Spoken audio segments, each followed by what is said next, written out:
Assalamu alaikum, can you please finish answering the question about what's preventing Muslims from getting married?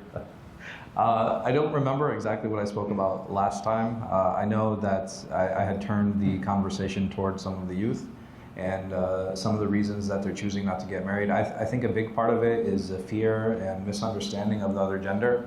What I hear from a lot of young men, at least, is that, oh, you know, the mahar is so high and they're asking for all these things and they have all these requirements. And my answer and my response to that is like, get off TikTok, man. Like, get off TikTok, get off Instagram. That's not reality. Women aren't like that. Those women that are on these social media platforms, they are not representative of all women. They are representative of themselves and a very small portion and segment of the population. Are there some women that believe that? Yeah, sure, 100%. Like, I'm not here to say like, oh, all women are pious, right? I think that's silly. But I think the reality is that until a man actually goes out and actively seeks a spouse, he will never know what it is that women are demanding. And I've had a lot of young men come to me and they're like, oh, you know, every woman I talk to wants this. Is like, okay, it sounds like you have bad choice. It doesn't seem like women are bad, right? And I think having those conversations internally can be very difficult, and kind of taking the onus that, okay, hey, listen, maybe I need to better my filtration system. I remember a young man, he came to me one time, he's like, Sheikh, you know, I'm having a really hard time getting married. And you know, he was using the apps, which I think is fine. I think it's a very reasonable way to look to get married. So I said to him, I was like, okay, show me your profile. I said, bring it to me, show me your profile, and show me the women that you're choosing. And he was like he got shy. And I was like, that's very telling for me. Then this tells me that the only women that you're swiping on are the ones that are extremely beautiful. And if they're extremely beautiful and they're putting up their profiles in this way, and may Allah bless them, do you really think you're the only one that's talking to them? Do you really think that you're the only one that's addressing them? Like, just be honest. And not just that, like, mashallah, she's amazing, gorgeous woman. Habibi, you're not gorgeous.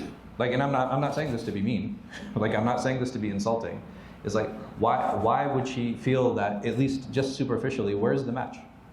Like, just, I think we need to be honest with ourselves. The way that we look is not a shortcoming. It's not. Allah subhanahu wa ta'ala, He tells us, right? Like, I made you in your best form. That is not a judgment for you and Allah subhanahu wa ta'ala, right? Like, this, how I look, Allah subhanahu wa ta'ala doesn't care about that. Inna akramakum indallahi atqakum. Allah subhanahu wa ta'ala only cares about my taqwa. But when it comes to dealing in business, not every product can be sold in every market. And I don't mean that to belittle anyone. But if I'm not honest with myself, I cannot, like, and again, I'm not saying this to belittle anyone, but if I am a Nissan Maxima, I cannot sell myself in a Lamborghini dealership. That's silly. Both of them serve the same purpose. Both of them will take you to your destination, right? Both of them have four wheels. Both of them have an engine. They look different. Maybe there's differences in the components and the quality. But at the end of the day, I need to understand my value, and I need to understand the market that I'm going into. And if, and this is probably a conversation that many people are shy to have.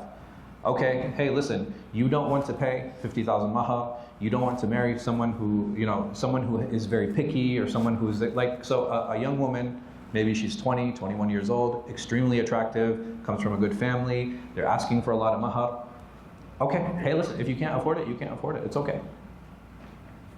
There's an entire market of women, either they're divorced or they're widowed, maybe somebody who has children. You're not going to pay that much. Right? The mahar is not going to be as high. Again, because mahar is not meant to be a valuation. Mahar doesn't dictate, like, if it's not, because nobody's buying a woman, right? That's prostitution, and that's not allowed in Islam.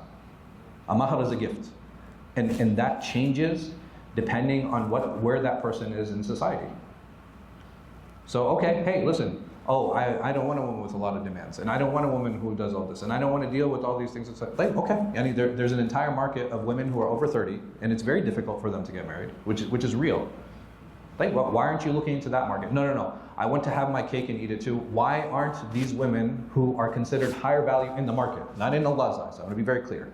These women who are higher value in the market, in the marriage market, why do you feel like it's like me walking into a Ferrari dealership and saying, no, sell this to me for $10,000. I can offer whatever I want, but because what demands and what dictates the price of that Ferrari?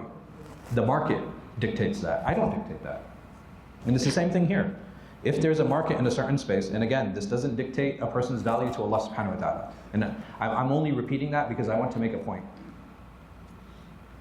That there are certain places where there is certain value. And if I don't have the money, then I need to look into those markets that I can afford. And the same thing applies to women. I remember I had this conversation with a group of young women, and they were like, oh, you know, and they were starting to get older, and I had told them, I was like, listen, ya khawat, like you're my sisters, and I'm giving you sincere advice, and I'm only telling you this not because I'm here to determine how much you're worth. That's not my job. But the older you get, the harder it will be for you to get married. So right now, you might be getting 5, 10 offers. I said, when you start getting closer to 30 and above 30, those offers might turn down to 1 or they might turn to 0. I'm not here to say it's right or wrong. I'm not here to dictate that. I'm only here to tell you what happens. And if you understand that the longer you wait, the less the choices you're going to have, it's better for you to get married when you're high in the market. And when the value drops in the market, again, not in Allah's eyes, then I have to shift what my desires are. And they responded to me, there's like, oh, that's not fair. We don't have control over our age. We don't have control. I was like, I'm not here to talk about fair or unfair. I'm here to talk about reality.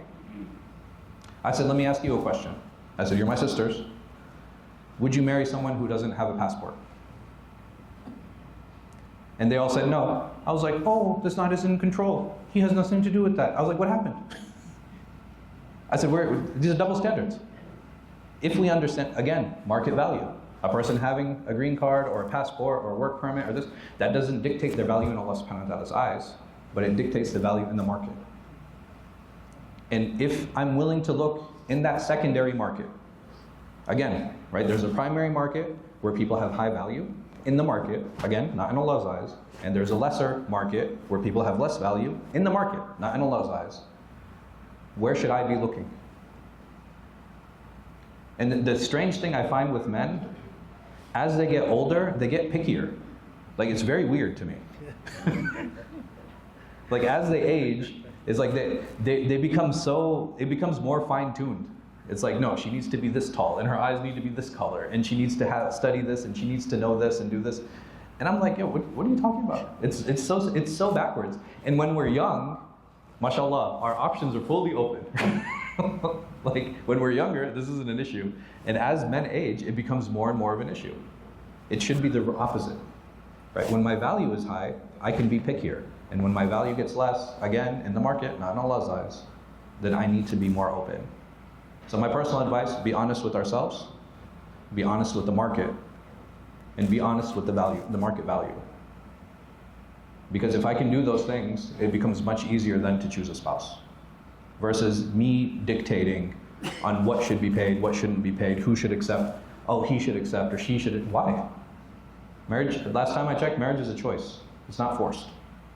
And if it's a choice, it has to be agreed upon. May Allah subhanahu wa ta'ala give us tawfiq.